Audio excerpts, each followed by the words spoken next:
Hello everyone, welcome to all of you on our YouTube channel.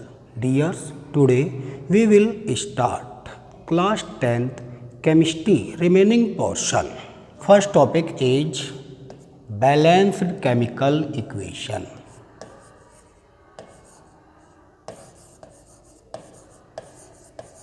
Balanced chemical equations. Dear students, balanced chemical equations. First of all, chemical equations are in two types: balanced chemical equations and unbalanced chemical equation. Dear student, सबसे पहले हम balance chemical equation के बारे में discuss करेंगे।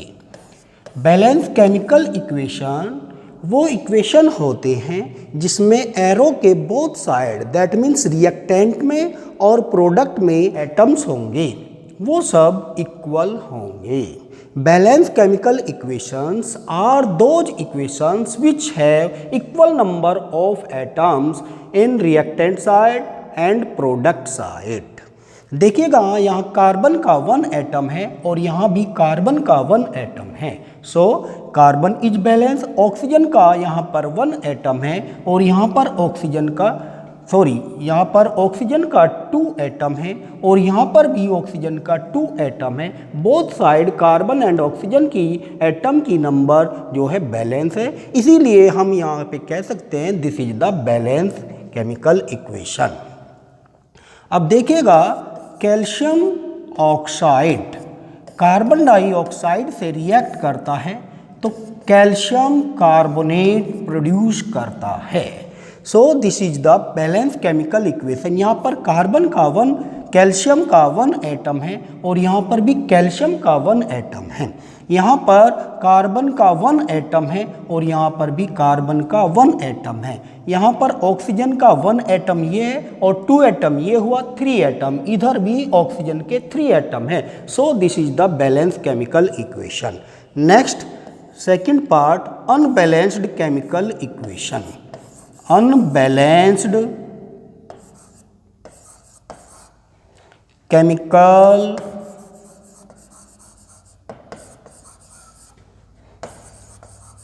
Equations. Dear students, unbalanced chemical equations वो equations होते हैं जिसमें एरो के बोथ साइड एटम की नंबर किसी एक एटम हो या 2 एटम हो या 3 एटम की नंबर अनबैलेंस्ड रहेगी, तो हम उसको अनबैलेंस्ड केमिकल इक्वेशन कॉल करेंगे। देखिएगा, मैग्नीशियम ने ऑक्सीजन से रिएक्ट किया, मैग्नीशियम ऑक्सीजन से रिएक्ट करके मैग्नीशियम ऑक्साइड फॉर्म्ड करता है। सो अब यहाँ पर मैग्नीशियम का 1 एटम और इधर मैग्नीशियम का 1 एटम, ये तो बैलेंस है, बट ऑक्सीजन का इधर 2 एटम है और इधर ऑक्सीजन का 1 एटम है। This is not balanced chemical equation. Dear students, balance unbalanced chemical equation वो केमिकल इक्वेशन होती है जिसमें एरो के बोथ साइड ईच एटम की नंबर या कोई भी एटम की नंबर अनबैलेंस्ड होगी, तो हम उसको अनबैलेंस्ड केमिकल इक्वेशन कॉल करेंगे। देखिएगा, आयरन ने रिएक्ट किया ऑक्सीजन से, तो ये बना रहा है आयरन ऑक्साइड Fe2O3। तो ये भी हमारे पास बैलेंस्ड केमिकल इक्वेशन नहीं है। और बैलेंस्ड अनबैलेंस्ड केमिकल इक्वेशन को बैलेंस करने के लिए हम हीट एंड ट्रायल मेथड का यूज करते हैं। Now dear students, next topic is exothermic reaction. देखिएगा, exothermic reaction, exothermic reactions. Exothermic reactions वो रिएक्शंस होते हैं जिसमें एनर्जी रिलीज होती है। कार्बन को यदि हम एयर में बर्न करते हैं तो कार्बन डाइऑक्साइड प्रोड्यूस होती है प्लस एनर्जी। एनर्जी प्रोड्यूस होती है। This is the exothermic reaction. Exothermic reaction वो रिएक्शंस होते हैं जिसमें एनर्जी रिलीज होती है।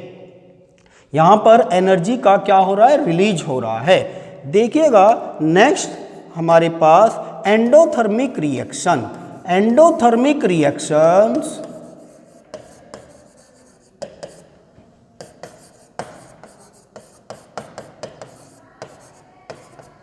एंडोथर्मिक रिएक्शंस डियर स्टूडेंट्स वो रिएक्शंस होते हैं जिसमें एनर्जी इन्वॉल्व होती है। एनर्जी का इन्वॉल्वमेंट होता है। कैल्शियम कार्बोनेट को जब हम हीट देते हैं तो क्या होता है, ये कैल्शियम ऑक्साइड में और कार्बन डाइऑक्साइड में ब्रेक हो जाता है।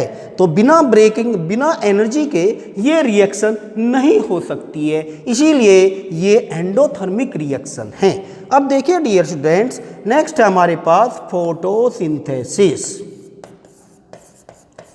Photosynthesis is a endothermic reaction. Since photosynthesis में क्या होता है dear students, carbon dioxide water से रिएक्ट करता है। कार्बन डाइऑक्साइड गैसियस स्टेट में होती है, वाटर से रिएक्ट करेगा सनलाइट की प्रेजेंस में। सनलाइट की प्रेजेंस में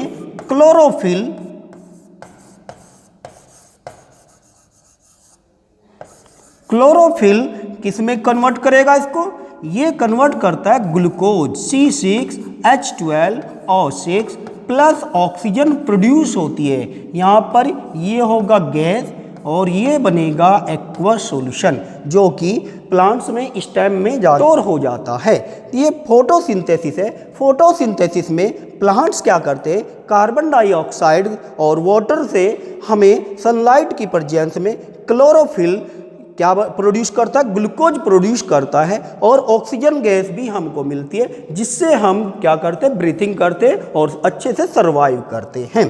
तो ये है हमारे पास फोटोसिंथेसिस।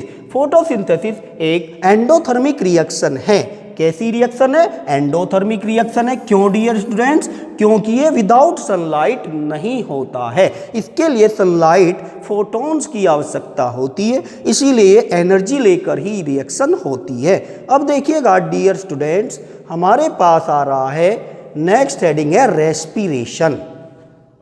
नेक्स्ट हेडिंग है रेस्पिरेशन।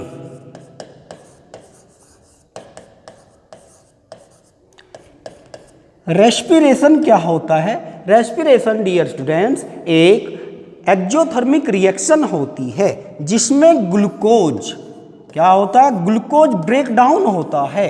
ग्लूकोज C6H12O6 ऑक्सीजन से रिएक्ट करेगा और ये प्रोड्यूस करता है carbon dioxide gas plus water के मॉलिक्यूल्स, ये प्रोड्यूस करता है। इसको बैलेंस करें, कार्बन के 6 एटम यहाँ पर हैं, यहाँ पर 6 से मल्टीप्लाई कर देंगे और यहाँ पर हाइड्रोजन के 12 है तो यहाँ पे भी 6 से मल्टीप्लाई कर देंगे। ऑक्सीजन के हमारे पास 6 2 जा 12 और 6 18, तो यहाँ पे 6 2 जा 12 और 6 18।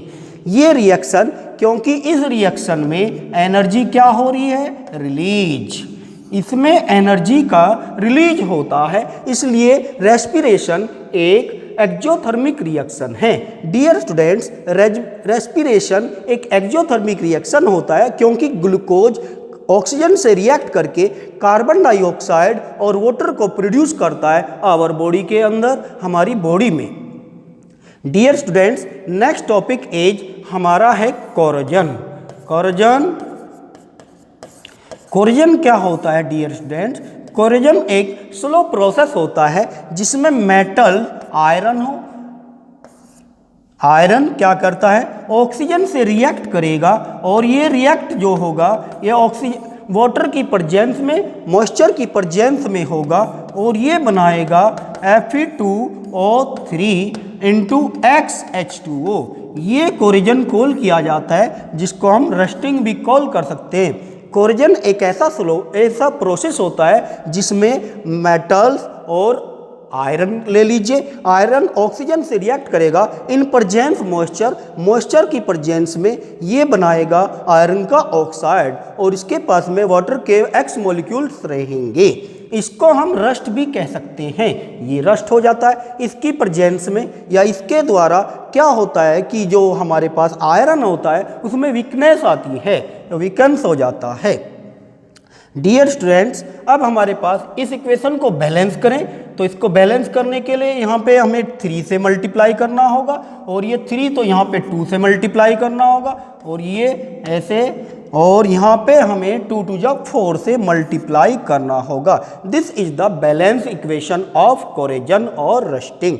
नाउ डियर स्टूडेंट्स, हमारा नेक्स्ट टॉपिक है रेंसिडिटी। रेंसिडिटी क्या होता है? रेंसिडिटी में क्या होता है कि फैट एंड ऑयल्स क्या होते हैं? Fat and oils in presence of air और ऑक्सीजन, ऑक्सीजन की प्रेजेंस में ये एरियल ऑक्सीडेंट हो जाते हैं, ऑक्सीडाइज हो जाते हैं, जिसके कारण इनसे अनप्लीजेंट स्मेल आने लगती है। इसलिए हम क्या करते हैं कि जो फैट और ऑयल्स के फूड्स होते हैं उसको हम क्या करते हैं, नाइट्रोजन फिल करके या किसी भी कंटेनर में, क्लोज कंटेनर में रखा जाता है और पैकेट में रखा जाता है। उस पैकेट में हम थोड़ा सा नाइट्रोजन गैस भी फिल कर देते हैं, जिससे कि ये प्रिवेंट हो जाता है, ये फैट और ऑयल जो होगा ऑक्सीडाइज नहीं होगा और उनसे अनप्लीजेंट स्मेल नहीं आएगी। डियर स्टूडेंट्स, हमारा चैनल एक ऐसा चैनल है जिस पर आपके ऑल कंसेप्ट्स होंगे क्रिस्टल क्लियर, इसलिए आप हमारे चैनल पर बने रहें और हमें अपना सहयोग देते रहे। डियर स्टूडेंट्स, यदि आपको हमारा यह वीडियो पसंद आया हो तो आप वीडियो को लाइक करें और यदि आप हमारे चैनल पर नए हैं तो चैनल को सब्सक्राइब कर बेल आइकन को प्रेस करें, जिससे कि आपको हमारी वीडियोज समय पर प्राप्त होती रहे। Thanks for watching and have a nice day.